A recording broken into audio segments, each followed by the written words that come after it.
Hey everyone, Carol Harvey here. I'm the Director of Children's Discipleship at Christ Church, and I would love to share just a quick devotion with you, something to think about as you're going through your day.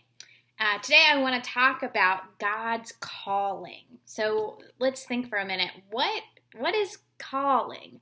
You know, it can be one of those churchy words that we use. Throughout my process to become ordained in the United Methodist Church, I've had to repeat my call story so many times, over and over and over again. And sometimes I think that we forget that calling isn't just something that we talk about for people that work at church or for pastors, but calling is for everyone. You see, when God created each of us, when God knit us together in our mother's womb, God gave each and every one of us a calling, or maybe multiple callings. So I want to share with you a story. It's from the Old Testament. It's the story of Samuel, and it's in 1 Samuel chapter 3, and it's all about Samuel's calling from God. So let me read it to you. It goes like this. Now the boy Samuel was serving the Lord under Eli. The Lord's word was rare at that time, and visions weren't widely known. One day, Eli, whose eyes had grown so weak he was unable to see, was lying down in his room. God's lamp hadn't gone out yet, and Samuel was lying down in the Lord's temple, where God's chest was. The Lord called to Samuel. "I'm here," he said.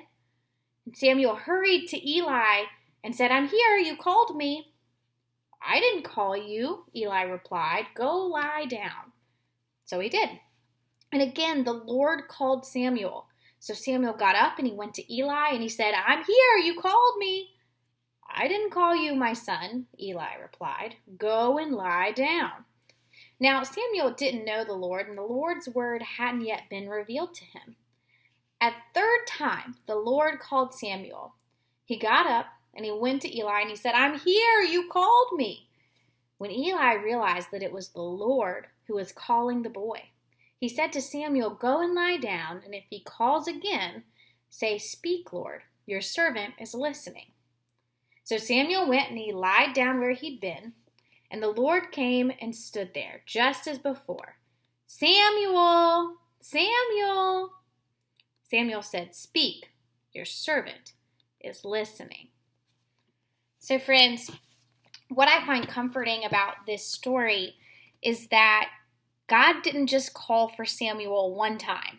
And when Samuel couldn't figure out that it was God, God didn't just move on to the next person. God kept calling out to Samuel.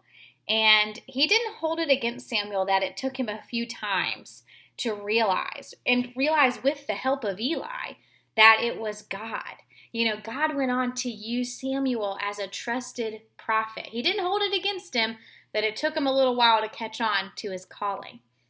You know, maybe during this pandemic, you've had some time to reflect and to think about your own life. And maybe you've asked yourself the question, am I being the person that God has called me to be?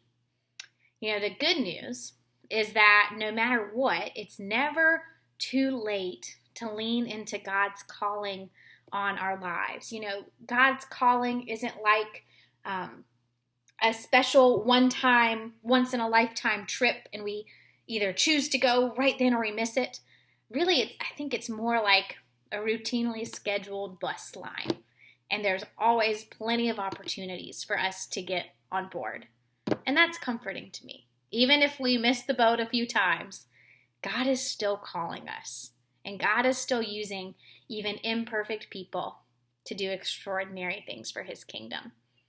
So friends, that's just something to think about for today, to think about the story of Samuel and how it relates to our lives. Are we being the people that God called us to be? And if not, what's a step that we can take to lean into that calling? So friends, I hope that you are doing well. I miss seeing all of you, and I just encourage you, keep the faith, keep the hope, and keep on staying safe. I hope to see you all soon. Bye-bye.